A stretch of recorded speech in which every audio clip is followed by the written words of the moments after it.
Welcome to Joan of Art, the weekly podcast where we investigate and celebrate people who make art. Dear madam, dear sir, dear madam, dear sir, dear madam, dear sir, dear madam, dear sir, dear madam, dear sir,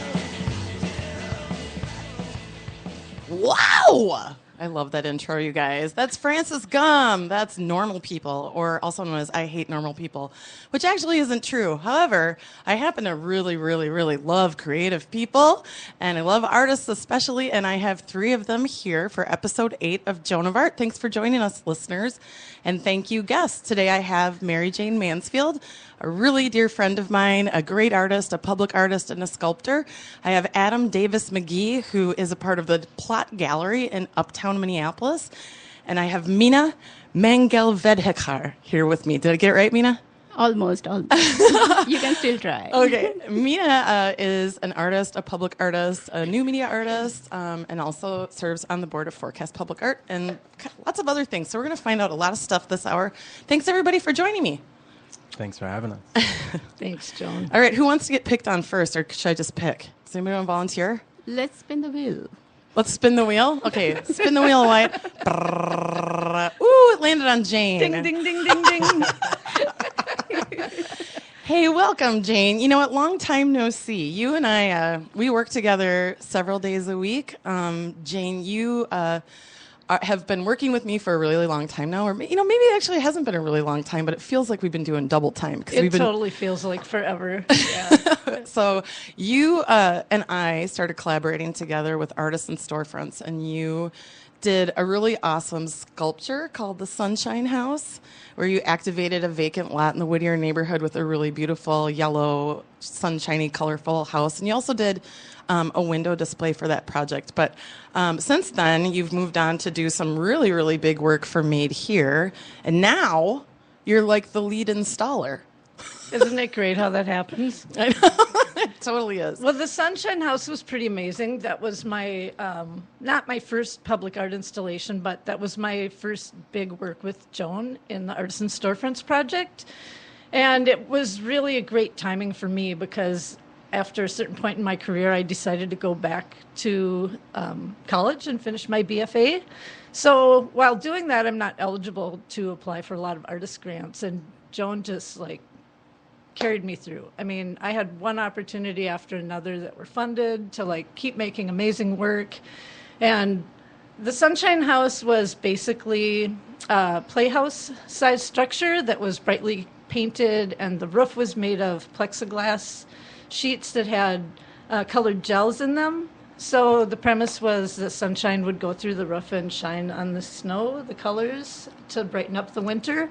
So because, of course, we did that in the middle of winter. Yeah, that was pretty awesome. So cold. And just a little backstory on my work. In the early 80s, I made a really big breakthrough with my work. I was, at that time, at College of Art and Design and studying sculpture also. Mm-hmm. So, and performance art. But I always wanted to work with electricity and light, and so I was kind of trying to find my way through that, and I did a few things like a gallery with blank canvases, and so I'd have lights and shadows focusing, and people I knew from high school came to that show, and they're like, "Where's the art?" And I'm like, "You're the art," and they're like, "Oh," and I never saw those people again, which was that kind of kicks ass. They totally didn't get it. But eventually I tried neon, and then I had this breakthrough memory of when I was 4 years old, and my brother came into my bedroom, and by my bed there was a lamp, and my brother had a glass of water, and he was like, "Hey," he goes, "I got to show you my new experiment." And he poured the cold water over the hot light bulb, and it imploded, right? Wow. So I remembered that, and I started trying to recreate that at the College of Art and Design. At the time, the sculpture pit was open from the second floor, and there was a walkway, so I'd put the lamp down on the first floor and go up to the second floor and pour the water, and nothing happened. And so I got closer and closer and closer, and finally I figured out how to do that again. So immediately I was working with Cork Marcheski who was the sculpture professor at the time, and he happened to work in neon and had done a lot of work with electricity, and so he called me into his office and he gave me a transformer. He said, "You'll be a lot safer with this." Because you were operating without it. It's funny that you are saying this. I think you've told me this, but not all the way back to that memory when you were a kid. Right. Wow. Yeah. So I remember, like, I'm thinking of the couple of times that I saw your work before we were like super best friends. And so I remember, of course, Franconia, which we'll talk about, which was just unbelievable, the scale of work that you produced there. But also I remember you at Gallery 13. And I remember seeing light bulbs in buckets of water and just being like, what is up with this? Right. Yeah, that's where the work really went from there. I just started putting light bulbs in buckets underwater, and for years after art school in the 80s, I was in a punk rock band. And so I was always like doing the halftime show between bands, like pouring water over light bulbs and blowing stuff up and being in people's like music videos. But didn't you have you had a fire element or something like that? I don't know. I feel like I remember hearing something was starting on fire on stage Well, actually, no, that was a band I was in. Oh. We had a fire show. Oh. That was Yanomama's show in the main room, where it's an Indian tribe. Yanomamos is a Indian tribe, so we decided we should have tiki torches and fire on stage. Okay. That was a little different. But actually, the light bulbs, after they implode, like the filament does burn, which is kind of cool. And there's some things. But the Gallery 13 show actually is how I met the people at Franconia, which was really great, because that was the first show that I did after like kind of years being isolated from my creative community while my son was growing up. Mm-hmm. And I just decided I'm going to get back into my sculpture work. And I ran into Steve Sugarman, who was actually in school with me in the early 80s at MCAD, and he has Gallery 13. And so he said, hey, he goes, I have this great kid. He goes, you should do a show with, God, I'm terrible. That's okay. A mental block I can't think of it. Alexandros Lindsay. There it is. And he was really doing some really creative work. And right now he has a show at the Wiseman. So at that time he had just been an intern at Franconia. And so he showed in one gallery and I was in the other gallery. And so, of course, John Hawk and the people from Franconia were there. And they invited me to come up and see the park. And I put a proposal in, and I ended up doing really major installation there with a couple of like street lamps, 18-foot spread. And the top one was actually a street lamp, but there was a second one underneath that I made a waterfall out of. And it was a pretty complex installation, which there are still pictures online, but it did come down last year. It was amazing. It was a gigantic street lamp that poured water out of it. And below it were gardens that were of beautiful flower beds. And then there were also like huge canvas paintings or images of electricity, like Tesla coils. Yeah. Originally, I wanted real Tesla coils. Of course you did. Yeah. Right, I know. And someone like talked you down, right? Well, yeah, the safety issues were a little more than I could take on. Where did you find a street lamp? I mean, I remember like being really in awe of that, because it's so much bigger than like you take for granted the scale and the size of a street lamp. It's huge. I called Excel Energy. Mm-hmm. And I got a woman on the phone, and she's like, I don't know. I don't think we can do that. And then she called me back like a month later, and she goes, hey, I just had my guys drop those off up at the sculpture park for you. And this was before I even got the grant to do the project. So I had to call up the park and say, hey, I think there's going to be some street lamps by your barn, but no worries. Like, if I don't get the grant, I'll come and take them out of your way. But boy, actually, that sounds like a really cool, strategic way to deal with it.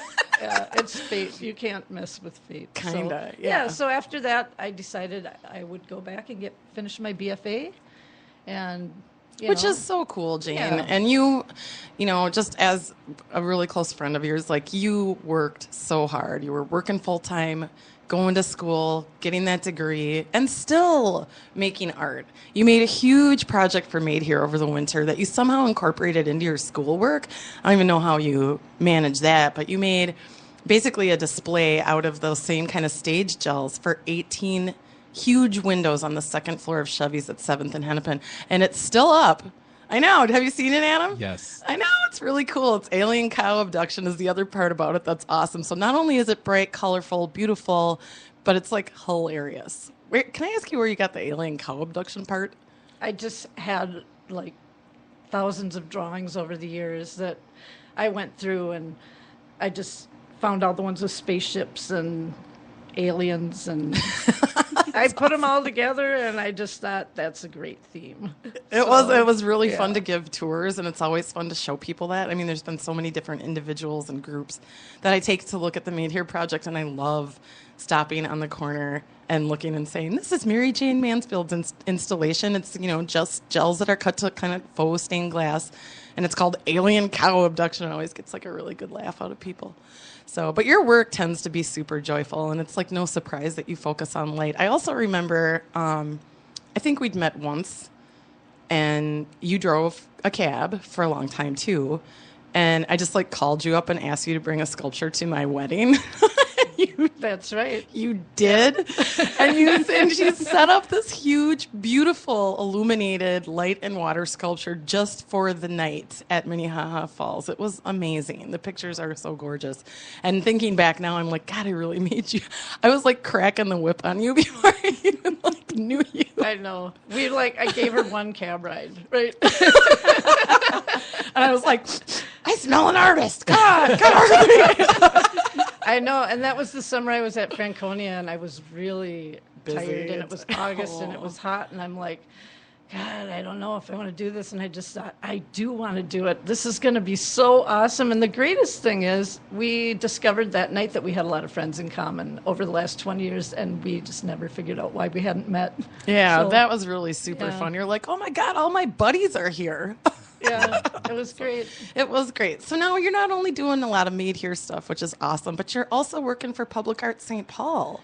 Public Art St. Paul, I actually got an internship there this summer with their, they have a spider project. It's an artist made out of a scamper camper, a spider with these big, like, 20-foot aluminum legs that stretch out, and then you put, like, shade tents over those.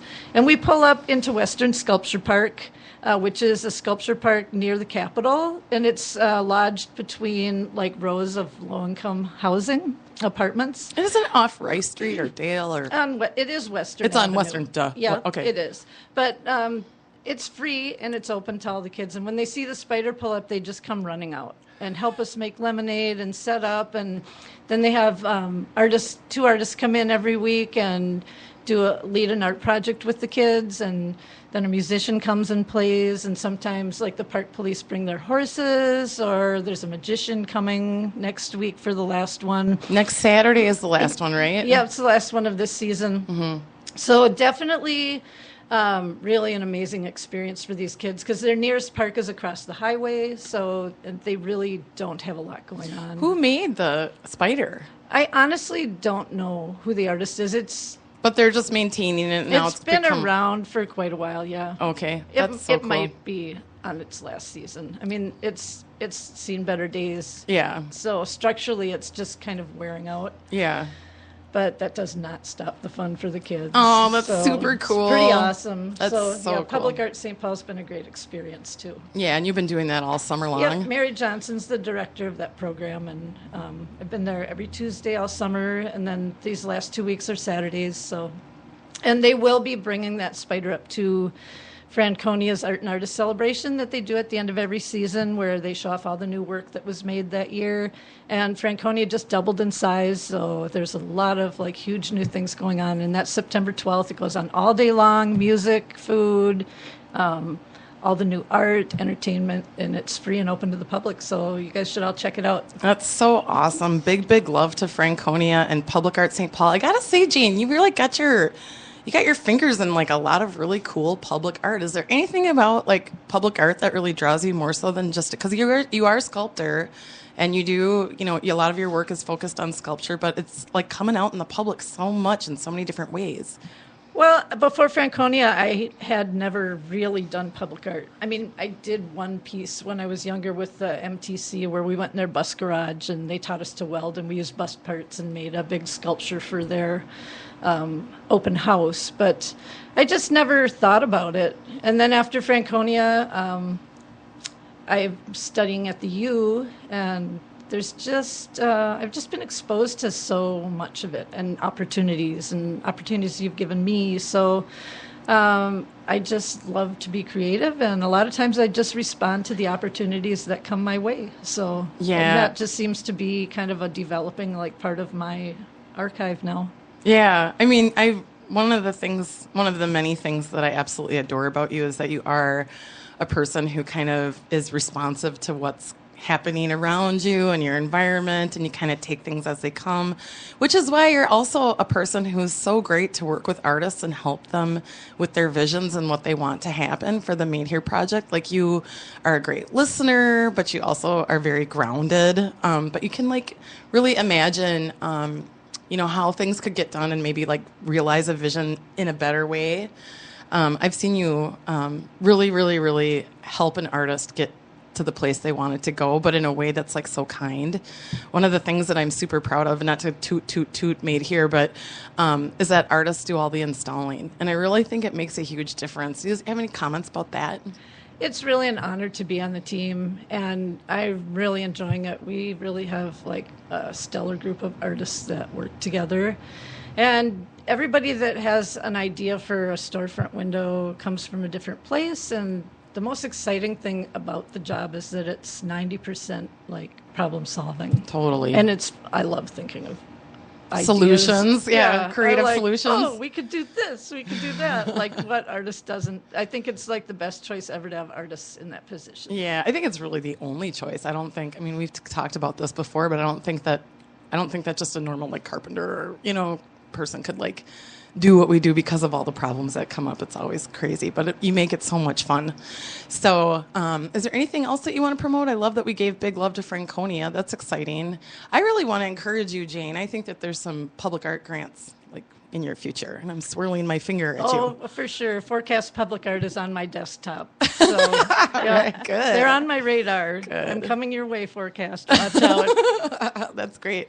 Apply soon and keep applying. That's all I can say. Right? And that's really true. Like, it's funny. Things have changed so much for me. I just got a postcard in the mail from the Textile Center. And I used to apply every year for the Jerome for textile art, because I used to do textile art. And I was like, oh, my God. That just feels like a lifetime ago, but like you have to just keep at it. You have to, as far as those grants go, and they're hard. But yeah, exactly. And even if you don't get them, there's a lot of great creative people on the panels, and they see your work and they get exposed to what you do. And a lot of times they have other ideas about things you could do and will contact you. So yeah, and I mean, once you like do all the brain damage of thinking about a grant and going through the process of writing it, it's like the idea has gotten to that place, and it's still yours. You haven't given it to anybody. So, if you don't get the grant, you can still consider how you might want to manifest that idea. Exactly. So, well, Jane, I can't thank you enough for everything you do. I love you. Awesome. Likewise. Oh my gosh. Thanks, everybody. This is episode 8 of Joan of Art. I'm going to do a quick commercial break. So here's like a new thing that we're doing here on the Live and Social Network is I'm going to read the commercial, right, Wyatt? Wyatt's my engineer, you guys. Okay, so I am going to read you a little something about The Lazy Gardener, which is a podcast on the Live and Social Network. The Twin Cities' best-known garden and plant personality, Bobby Jensen, from Grow With Care and Elsewhere, riffs and banters with local radio celebrity Brian B.T. Turner on how to make easy and simple updates to your garden and landscape, no matter how big or small space you live and play in. Visit aliveandsocial.com to learn more and subscribe. There. Okay, a little music break. Doot, doot, doot, doot, doot. That was good. Yes. How'd I do, guys? Okay, that was weird, but all right, we got through it. All right, well, thanks a lot, Jane. I'm going to switch my gaze over to Adam Davis McGee, which I have to say, out of all of the people here at the table, you're the person that I know the least about, so I am super excited that you're here. Welcome. Thank you so much. I just got mad inspired just listening to that. So I know. This is really cool. Yeah, this is super. This is really fun, and I'm so glad that you decided to come. I think I invited you just like a couple days ago, and you were totally game. So I met you like maybe a month or two ago. Wintana Malikan's birthday party. Who's Shout like out Wintana. Shout out to Wintana. She's an amazing leader in our community.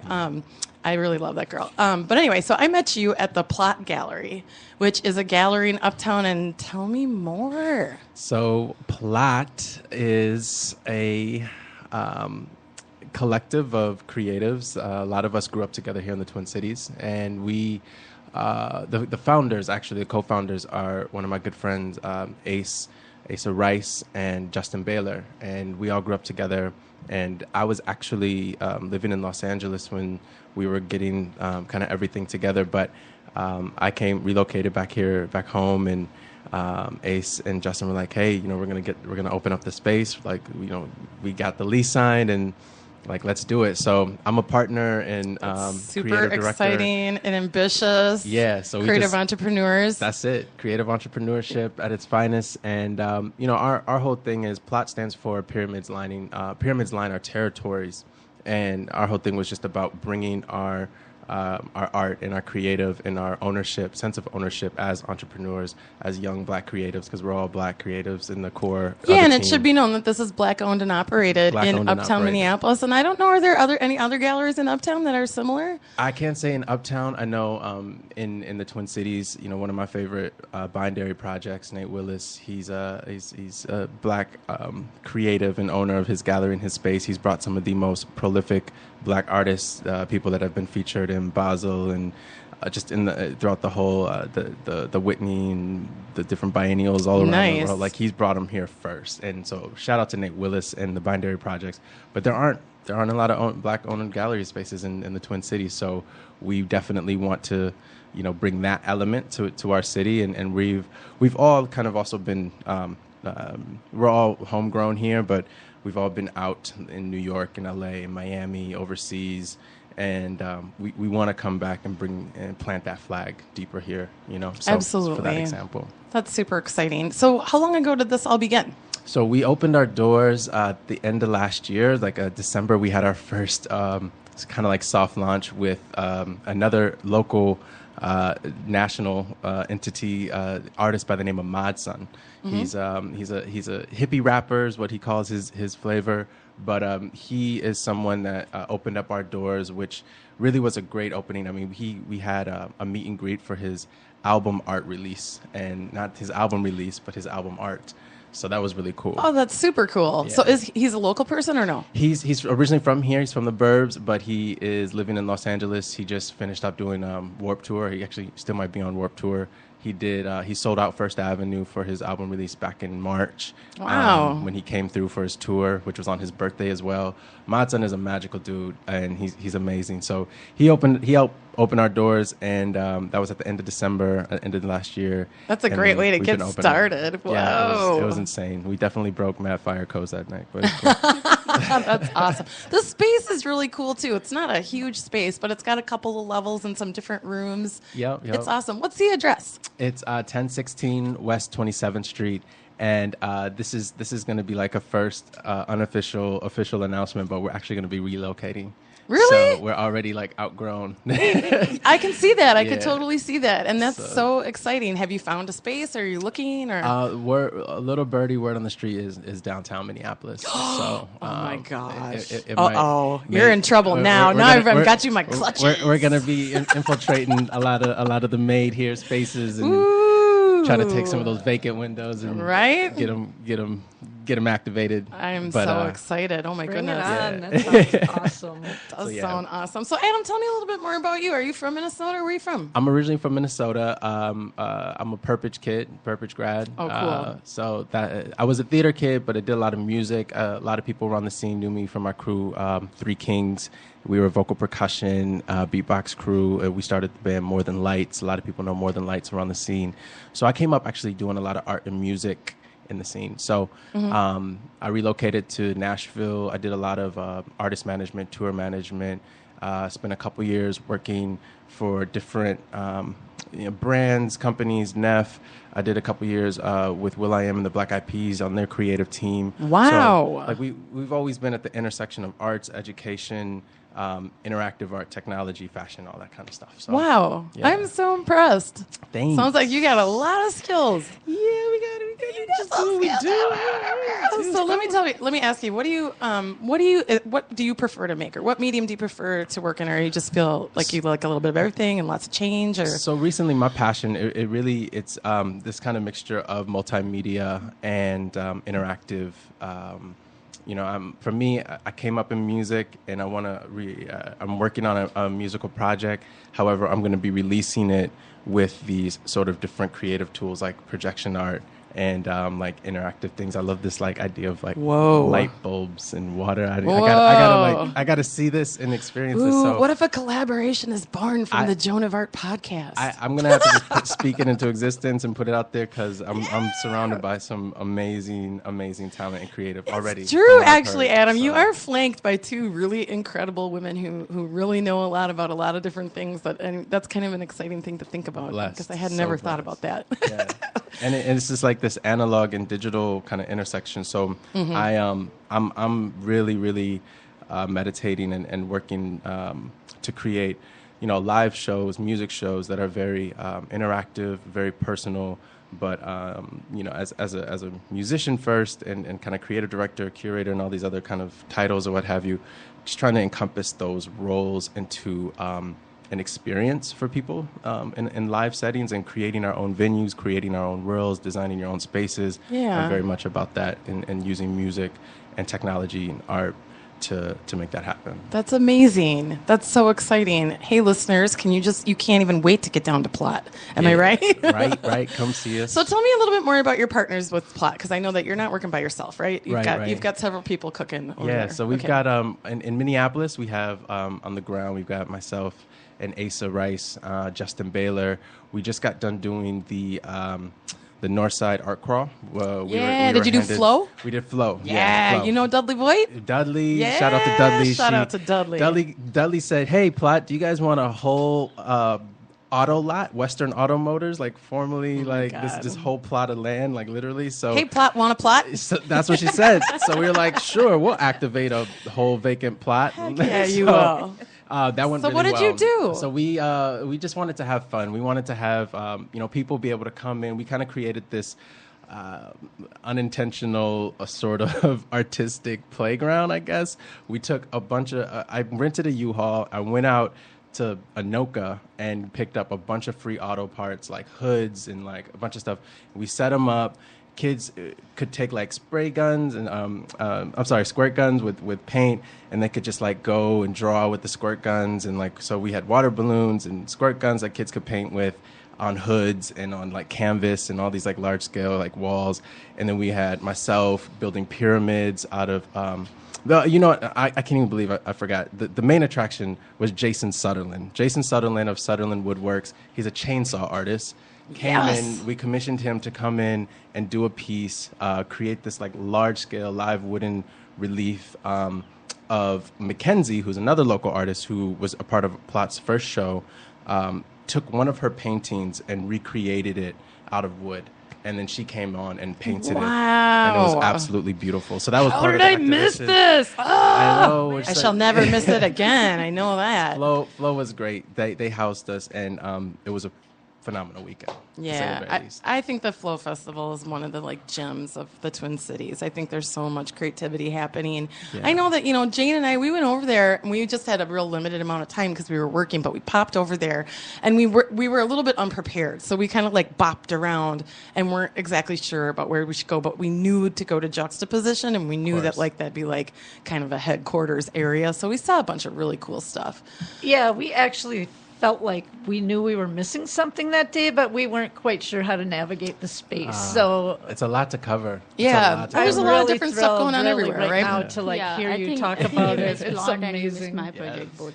Yeah, you're sitting next to a fellow Flow artist. High five, right? Yes. Well, so Adam, can you tell us? So there's a move on the horizon. So maybe there isn't a lot of events coming up as you're navigating that. Or No, there's not really.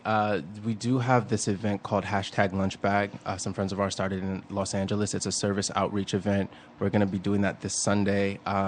Pretty much, we gather a lot of our friends together. We make lunches and bags, and we go around the city and give away free lunches to people who might be hungry. Wow. So that started in Los Angeles with some friends of ours, and it gets activated around the country in different ways. And we just wanted to make sure we were doing that here in Minnesota for people. So we did one already a few months ago. We're going to do another one as we're wrapping up the summer here. So #LunchBag. #LunchBag. That's so awesome. Now, where'd you hear of that? That's our friend, our friends, where did our you come up friends in with LA, AJ, a couple folks. I mean, literally, it just started as that, like friends getting together on a Sunday afternoon, and instead of just going and getting mimosa wasted, we were just like, all right, let's use one of these Sundays to do something good For people, for Pete's people, sake. and not just get hungover. Hey, you deserve to have fun too. It sounds like you're putting a lot of beautiful things into the world. So, but that's really cool. So can other people do their own #LunchBag project? Or? Absolutely. Go to the website. All the tools and resources and breakdowns are there. It's available. It's a very open source service activity, and it's phenomenal. I mean, Wells Fargo picked it up. They got a commercial. Like it's blown up to a huge scale, and we just want to make sure we're helping spread the love here in Minnesota. Leave it to creatives for helping make the world a better place. Hats off, Adam. You know it. Well, I have to say, I want to comment on Plot moving downtown. By the way, I thank you for that like tip that we get here on the Joan of Art podcast. That's pretty You're special. the first. That's been inner circle talk. Like this is the first public talk of that. So. But I gotta say, obviously activating downtown with art and creativity is a huge passion of mine. But one thing that I think that Plot will be especially special for is that I feel there is a real lack of things for young people to do and for young people to feel a part of. And it sounds like the initiatives that you're putting out are so interactive and really do have a youth component that I think downtown is like the perfect place for that to happen, actually, because I think it's really, really, really lax. Absolutely. And there are a lot of kids walking around, Yeah. We see them all the time, and I think to myself, what do they have to do except for kind of feel like they're being pushed from one space to the next, Right. And even going further, we want there to be interactive and play, but we also want to always take advantage of our platform and our influence to help educate and to help enlighten and give these young people and adults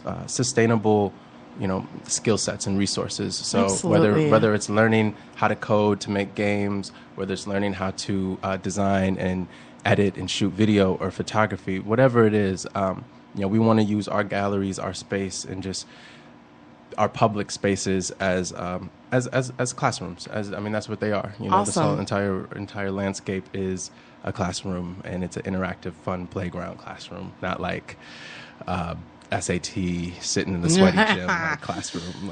Yeah, you don't have to tell me, man. School didn't work out so hot for me.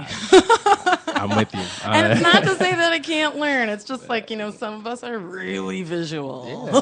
It needs to be reformatted, redesigned. I spent a lot of time I've been back home in Minnesota for a year and a half, and one of the first organizations that I started working with and consulting with was Youth Prize. And McKnight started Youth Prize to handle all of the out-of-school time learning in Minnesota. So all of McKnight's funding for out-of-school grants and funding, Youth Prize handles it. So I spent about almost a year with Youth Prize, helping them get a lot of different initiatives activated and to help kids like myself. How did you make that? Can I ask you? I'm sorry to interrupt you, but how did you make that connection? Like, what did you do? Just call up McKnight and be like, "Hey." No, so my history. The president of Youth Prize, Wookie Wea, shout out to Queen Mother Wookie. Nice. She was the vice president of the National Youth Leadership Council, who I also used to creative consult for when I was in high school, doing a lot of youth and media work. So I go way back in this work. Wow. So the legacy and the work, I guess, I'm honored and humbled to be able to come back to my hometown and just continue working with people that I've been working with for years. So Wookie Wea they started a new initiative at Youth Prize. It was the first Artist in Residence program. The first artist in residence was Nancy Musengusi from New Jersey, a young Gordon Parks. She's an amazing photographer. And we just started collaborating. And I ended up curating McKnight's Gallery, which I think is still up, or it might be going down soon. But we curated McKnight's Gallery with the Youth Prize, doing a lot of just sharing that work, sharing that story of different young entrepreneurs doing stuff in Minnesota. And then we also we did some stuff with Orchestra Hall. Like, I mean, they opened up the doors for us to have some fun. But yeah, it's really, since I've been home, there's been some amazing opportunities. I've done some collaborations with the MIA, and I'm looking forward to going downtown with you. I would like to do some things. Nice. So. Yeah, I'm like, boy, I don't even know if I can grab you. You're like shooting to the moon. We're right here. Well, I am really impressed. What an amazing person you are, an artist, and it's really fun to hear about all the different things you've got going. So thanks for joining us today. Adam Davis McGee, I want you to stick around. Hey, tell me, what's Plot's web address? Plot is plotting.co, plotting.co, plotting.co. You heard it first on the Joan of Art podcast. Yeah. I want you guys to stick around. Thanks for talking with us, Adam. Stick around. We're going to take a commercial break, and then we will be up with my next guest, Mina. Mina, say your last name. Come on, quit torturing me. Oh, you need a clue? All right. So this is a contest. So if you pronounce my last name correctly, just, whenever I'm around, like, just come say hi and tell me my last name. And if you pronounce it correctly or pretty close, dinner is on me. So here is your clue. Okay, you guys, remember this. My name is Meena Mangal Vedekar, or if you want to be authentic, it's Meena Mangal Vedekar. Wow. Choose your own adventure there. All right, listeners, I want you to stay tuned. We will be back with episode 8 of the Joan of Art podcast in just a moment. The term foodie can sometimes come across as a tickle pretentious. BT and Lydia are here to demystify the term and reclaim it for the sake of good food. Their weekly podcast brings in fellow foodies and culture creators from the Twin Cities to talk about all things food. Find this duo only on the Alive and Social Network. Just when you thought it was safe to go back online, along comes this hit show. Do you want to do this? I will do this. Gaby, let's not battle our guests. You're being nice. Yeah. In a world full of hit shows, this one's the real deal. I'm refusing to engage in an argument that doesn't exist. I'm not arguing. Twin Cities hit show. Oh my god. Oh my god. Hey, see, this is how fights start on pedal pubs. This is exactly. He's just all that redheaded anger just came up. It's all in his chest right now. The Twin Cities Hit Show airs live daily, 9:30 to 10:30 on the Alive and Social Network. Oh, Shannon, welcome to my world.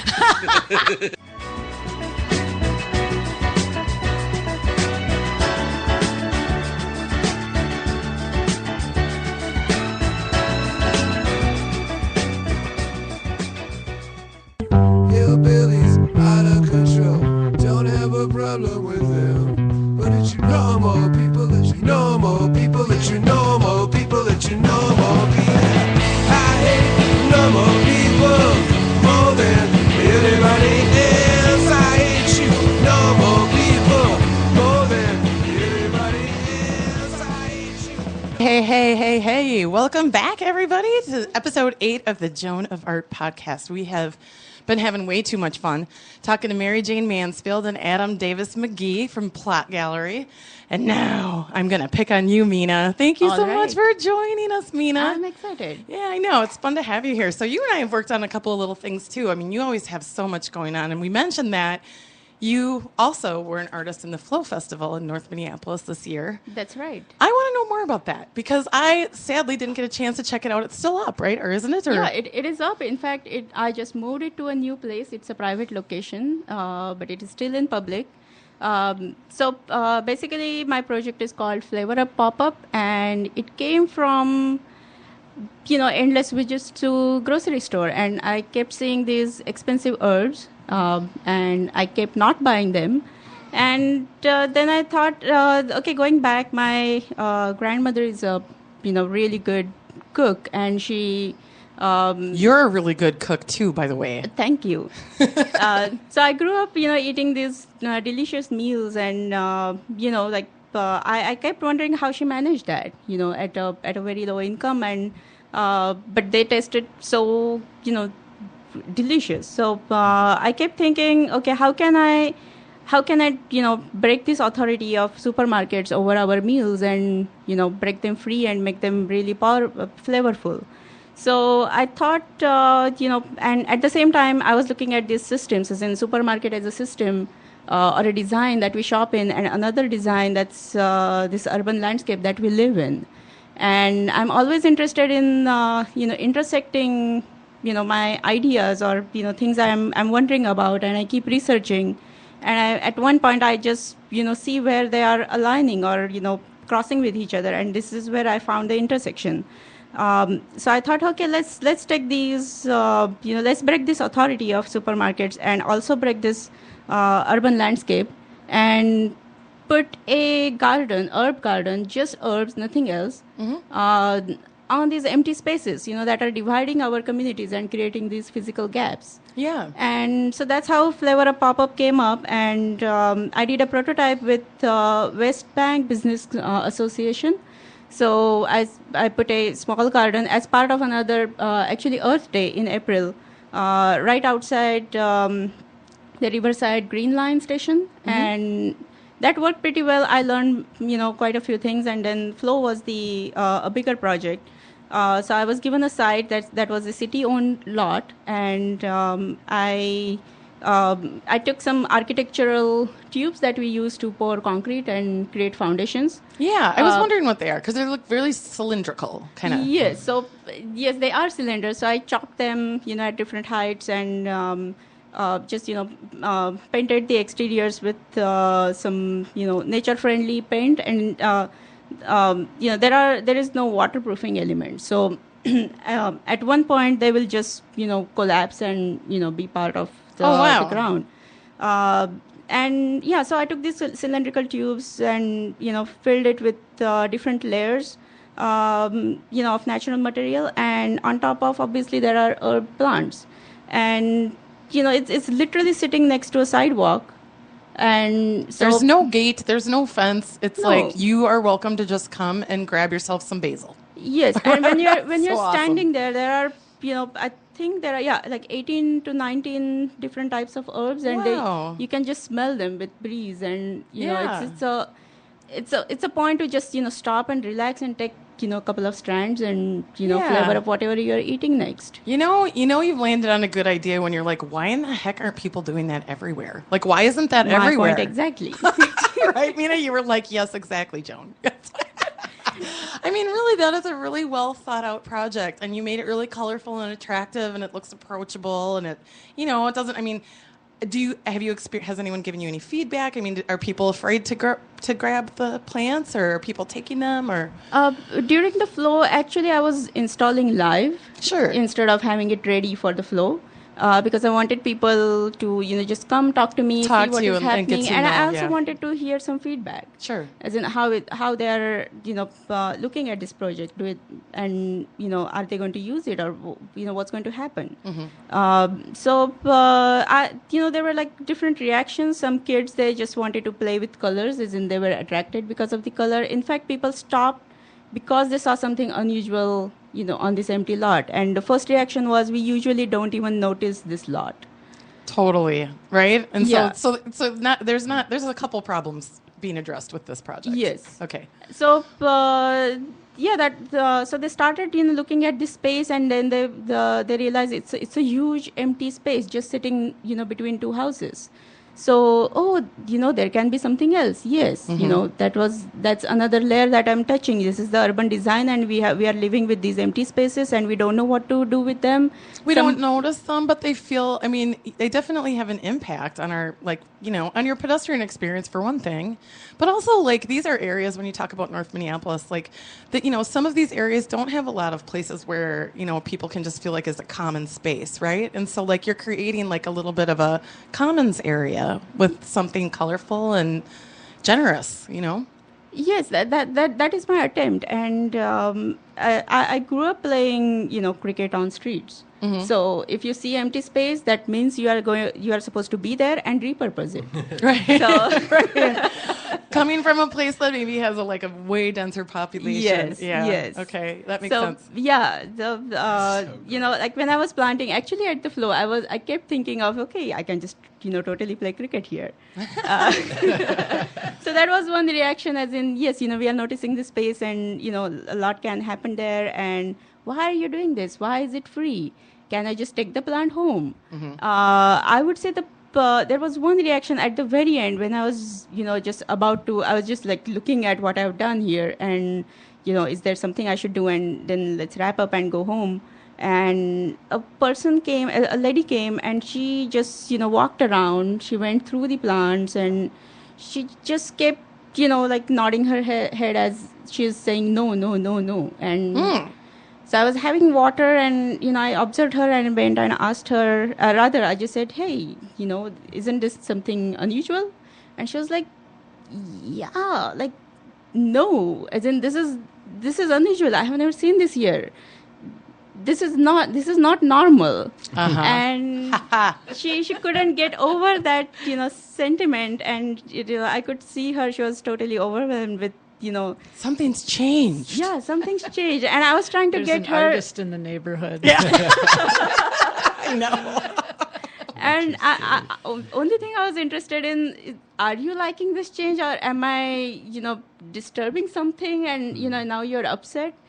But she couldn't wrap her mind around her own thoughts for at least 5 minutes. And I thought, okay, it's going to be, I told her it's going to stay here until frost. Come back. This is, as it's they for grow. you too. Yeah, it's for you. It's for everybody. It's open. Just take them. And she was like, she just, gave me a look, and, I think she got it. But, I haven't seen her, after that. I keep visiting that to water and, make sure that. And you keep wondering if she's going to be around. I would like to see her, because it's part of the process, right? Is in going back to getting feedback the same and minds and see how they react after a while. And some people get really scared of change and improvements too. You know what I mean? There's a lot of people it's yes, like, I live what is with this? one. Right? Yes. I know. That's funny, but that's something that I am so inspired by artists, and that you see this empty space, and you think of being a kid and what empty space meant to you as a kid, where you were living, and how you could apply something that would activate it. And so your experience, your life experience, but also your creativity, it's really, really cool. Where is it at now? So it's in a private space over in North, and this is the only thing I want to talk to you about, but I've been really curious about Flavor Up Pop-Up. So yes, as in just a few days ago, just last week, I got a call from Dudley, the awesome Dudley. Yeah, and, I know. So essentially, she secured another area that is, again, like, it's right on West Broadway. I believe the address is 1519 West Broadway. It's right outside the car wash. Cool. So, it's like, do you want a car wash? Go to the herb garden. Do you want herbs? Go also get a car wash. So, I can totally doesn't matter. Plug them. Yeah, it's great. It's great to get your car washed and bring something home to cook, right? Yeah. So awesome. it is still on West Broadway. It is, same size, same idea. We just moved a couple of blocks away. And so nobody's going to bother it. It's going to, keep growing until snow comes. Yeah. So that's really exciting. great. That project's awesome. So you have a penchant for public art too. Yes. Just a little bit. So you are on the board of Forecast Public Art, but you also participated in Made Here now a couple times, which is exciting, and that's in public realms. So you have an interest in projects and creating things that people interact with a little bit, and that sort of changes space. But maybe you can tell me a little bit more about. I have narrowed down the way I look at public art. As in, I'm probably the excitement has settled down a little bit. And now I'm completely thinking about how to connect communities with the spaces. Sure. And me as a part of community, how do I connect with the space? And can I help, or can I observe and give a response to how people connect to the space? And also, I'm also working on another project that's on a feminist ground, and I'm researching around women and money. And Whoa. yes, that's the show that's coming up at MCAD in January. Cool. It is still, as in I have a lot of work to do, but yeah, it's going to be a game, so that's for sure. So yeah, more about that later. But going back to public art, I started looking at these, our other areas of lives, as in things that we don't live with all the time, but they are so much part of us. And how do we connect that? And I saw, in discussions and conversations, artists talk a lot about problems. And last year, about the same time, I totally got frustrated with that. And I decided I'm not going to just, wonder about problems. I'm going to create a solution. I'm going to create a prototype for the solution. It may be the worst solution. It might, you might fail, right? Yes, yeah, and totally. I have failed. So, I'm totally up for that. But unless we know that solution doesn't work, we won't, move towards the right solution. So, working on solutions and, working with communities and connecting spaces and, thinking about, spaces and places, that's what's all on my mind right now when it comes to public art. Yeah. And probably, that's what all I'm thinking. That's awesome. I love when you my fingers to that. right? Are you loving that, Adam? I know all of you here. I'm just like, whoa, this is kind of an interesting group of folks. But yeah, so well, I obsess about that too. And it's funny that you say like once you settled down, because I think that it is really easy to get just so excited about creating work in public realm, like in just maybe not having a really concrete thought process about it. I don't know if you guys can relate, but I mean, I look at an empty space and I can see a million things. I am not for lack of any. You know what I'm saying? You can see a lot of color. You can see a lot. But then taking that to the next step, that and I think with Made Here too, we've been thinking about that a lot, and artists have been kind of advancing the projects to actually address like issues that the community is facing. That it's not just about beautification, even though that has its place in the world, and it's really important for places to feel safe and to be pretty and engaging. But like public art also has the power to address solutions, as you put it, right? Exactly. Yeah, that's super and interesting. Public art is something we create as a community. So, people will move away from the places, new people will come here, the city will grow, or don't know what will happen. It might be a desert, 1,000 years from now. But the art that we create, it becomes part of the culture, and it's that embedded experience that will live on for generations.